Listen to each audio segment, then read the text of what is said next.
I learn in this letter that Don Peter of Aragon comes this night to Messina. He is very nearby this. He was not 3 leagues off when I left him. How many gentlemen have you lost in this action? But few of sort, and none of name. A victory is twice itself when the achiever brings home full numbers. I find here that Don Peter hath bestowed much honor on a young Florentine called Claudio. And much deserved on his part, and equally remembered by Don Pedro. He hath borne himself beyond the promise of age, doing it in the figure of a lamb, the feats of a lion. He hath indeed bettered expectation than you must expect of me to tell you how. He hath an uncle here in Messina, will be very glad of it.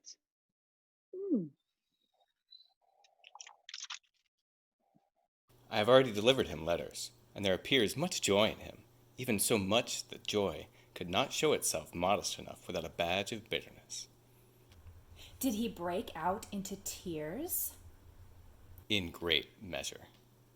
A kind overflow of kindness. There are no faces truer than those that are so washed.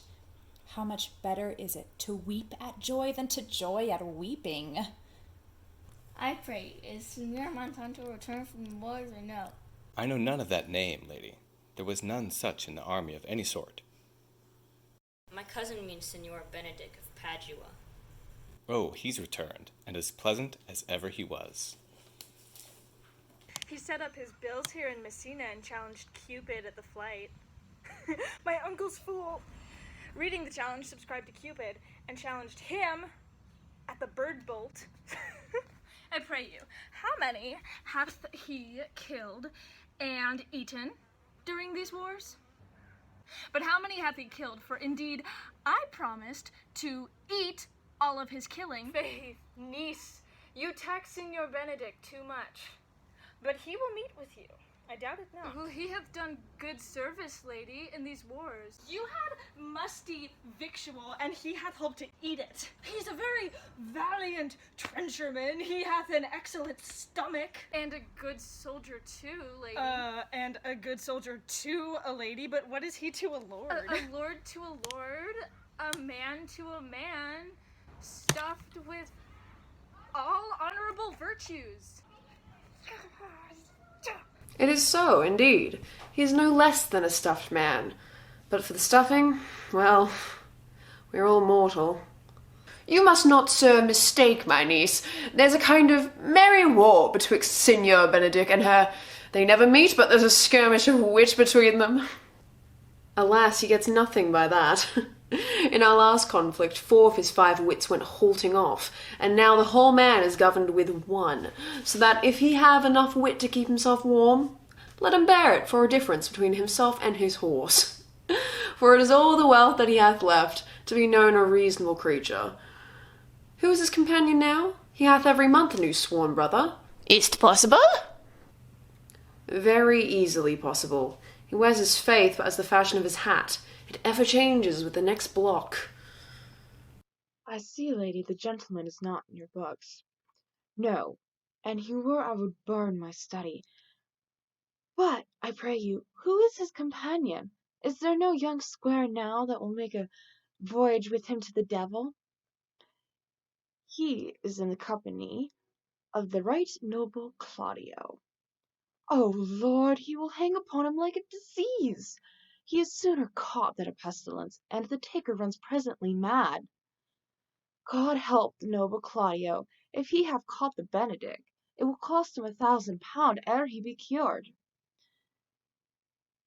I will hold friends with you, lady. Do, good friend. You will never run mad, niece. No, not till hot January. Don Pedro is approached. Hey, good Senor Leonato! You are come to meet your trouble. The fashion of the world is to avoid cost, and you encounter it.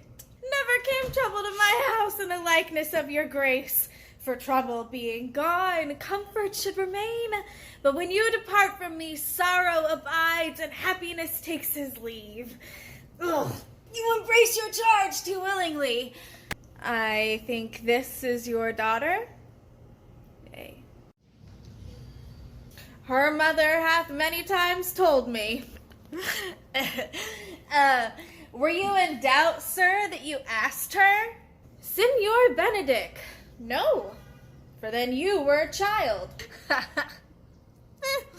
You have it full, Benedick. We may guess by this what you are, being a man. Truly, the lady's father's herself. Be happy, lady, for you are like an honorable father. If Signor Leonato be her father, she would not have his head on her shoulders for all Messina, as like him she is. I wonder that you will still be talking, Signor Benedick. Nobody marks you. What, my dear Lady Disdain, are you yet living? Is it possible Disdain should die while she hath such meat food to feed it as Signor Benedick? Courtesy itself must convert to disdain if you come in her presence. Then courtesy is a turncoat. But it is certain I am loved of all ladies, only you excepted. And I would I could find in my heart that I had not a hard heart, for truly I love none. A dear happiness to women! They would else have been troubled with a pernicious suitor. I thank God and my cold blood. I am of your humour for that. I had rather hear my dog bark at a crow than a man swear he loves me. God keep your ladyship still in that mind, so some gentleman or other shall scape a predestinate scratched face. Scratching could not make it worse, and 'twere such a face as yours were. Well, you're a rare parrot teacher. A bird of my tongue is better than a beast of yours. I would my horse had the speed of your tongue, and so good a continuer. But keep your way. In God's name, I have done. You always end with a jade's trick. I know you of old. This is the sum of all, Leonato. Signor Claudio, Signor Benedick, my dear friend Leonato hath invited you all. I tell him we shall stay here the least a month, and he heartily prays some occasion may detain us longer. I swear he is no hypocrite, but prays from his heart. If you swear, my lord, you shall not be forsworn. Let me bid you welcome, my lord. Being reconciled with the prince your brother, I owe you all duty. I thank you. I am not of many words, but I thank you. Please it your grace lead on. Leonato, your hand. We will go together. Benedict, didst thou note the daughter of Signor Leonato? I noted her not, but I looked on her. Is she not a modest young lady? Do you question me, as an honest man should do, for my simple true judgment? Or would you have me speak after my custom, as being a professed tyrant to their sex? No, I pray thee, speak in sober judgment.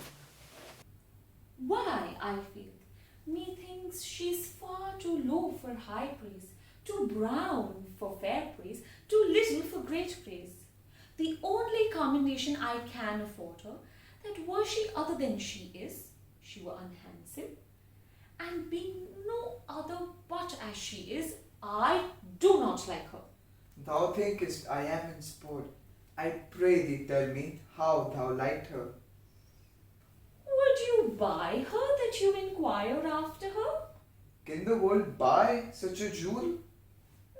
Yeah, and a case to put into it. But speak you this with such a sad brow? Or do you play the flouting jack to tell us Cupid is a good hair finder and Vulcan a rare carpenter? Come, in what what key shall a man take you to go in the song? In mine eye, she is the sweetest lady that ever I looked on. I can see yet without spectacles, and I see no such matter. There's her cousin, and she were not possessed with a fury, exceeds her as much in beauty as the 1st of May doth the last of December. But I hope you have no intent to turn husband, have you? I would scarce trust myself, though I had sworn the contrary, if Hero would be my wife. It's come to this. In faith, hath not the world one man, but he will wear his cap with suspicion? Shall I never see a bachelor of 80 again? Go to, in faith, and thou wilt needs thrust thy neck into a yoke, wear the print of it, and sigh away Sundays. Look, Don Pedro is returned to seek you. What secret hath held you here, that you followed not to Leonato's? I would, your grace, constrain me to tell. I charge thee on thy allegiance. You hear, Count Claudio? I can be secret as a dumb man. I would have you think so. But on my allegiance, mark you this, on my allegiance, he is in love. With who? Now that is your grace's part. Mark how short his answer is. With Hero, Leonato's short daughter. If this was so it would uttered. Like the old tale, my lord, it is not so, not was not so, but indeed, God forbid it should be so. If my passion change not shortly, God forbid it should be otherwise. Amen, if you love her, for the lady is very well worthy. You speak this to fetch me in, my lord. By my troth, I speak my thought. And in faith, Lord, I spoke mine. And by my 2 fates and troths, Lord, I spoke mine. Oh, that I love her, I feel. That she is worthy, I know. That I cannot feel how she should be loved, nor know how she should be worthy, is the opinion that fire cannot melt out of me. I will die in it at the stake. Thou wast ever an obstinate heretic in the despite of beauty, and never could maintain his part but the force of will. That a woman conceived me, I thank her. That she brought me up, I likewise give her humble thanks. But that I shall have a retreat winded into my forehead, or have my bugle hung up in an invisible baldric, all women shall pardon me. Because I will not do them the wrong to mistrust any, I will do myself the right to trust none. And the fine is, for the which I may go the finer, I will live a bachelor. I shall see thee, ere I die, look pale with love. With anger, with sickness, or with hunger, my lord, not with love. Proof that ever I lose more blood with love than I will get again with drinking, pick out mine eyes with the ballad maker's pen, and hang me up at the door of a brothel house for the sign of blind Cupid. Well, if ever thou dost fall from this faith, thou wilt prove a notable argument. If I do, hang me in a bottle like a cat and shoot me. And he that hits me, let him be clapped on the shoulder and called Adam. Well, as time shall try, in time the savage bull doth bear the yoke. The savage bull may, but if the sensible Benedick bear it, pluck off the bull's horns and set them in my forehead, and let me be very vilely painted, and in such great letters as they write, "Here is good horse to hire," let them signify under my sign, "Here you may see Benedick, the married man."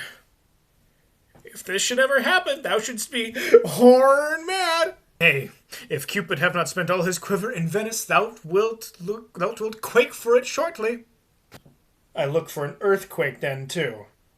Well, you temporize with the hours. In the meantime, good Signor Benedick, repair to Leonato's. Commend me to him, and tell him I will not fail him at supper, for he hath made great preparation. I have almost matter enough in me for such an embassage, and so I commit you. To the tuition of God, from my house if I had it, to the 6th of July, your loving friend, Benedick. Nay, mock not, mock not. The body of your discourse is sometime guarded with fragments, and the guards are but slightly basted on neither. Ere you flout old ends any further, examine your conscience. And so I leave you. My liege, your highness may now do me some good. My love is thine to teach. Teach it but how, and thou shalt see how apt it is to learn any hard lesson that may do thee some good. Hath Leonato any son, my lord? No child but Hero. She's his only heir. Dost thou affect her, Claudio? Oh, my lord, when you went onward on this ended action, I looked upon her with a soldier's eye, but light, but had a rougher task in hand than to drive liking to the name of love. But now I am returned, and that war thoughts have left their place vacant. In their rooms came thronging soft and delicate desires, all prompting me how fair young Hero is, saying I liked her ere I went to war.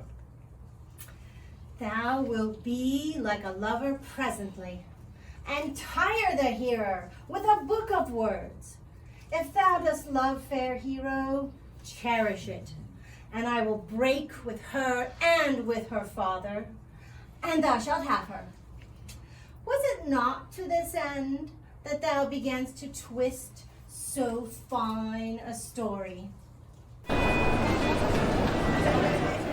How sweetly you do minister to love, to know love's grief by his complexion. But, lest my liking might too sudden seem, I would have solved it with a longer treatise.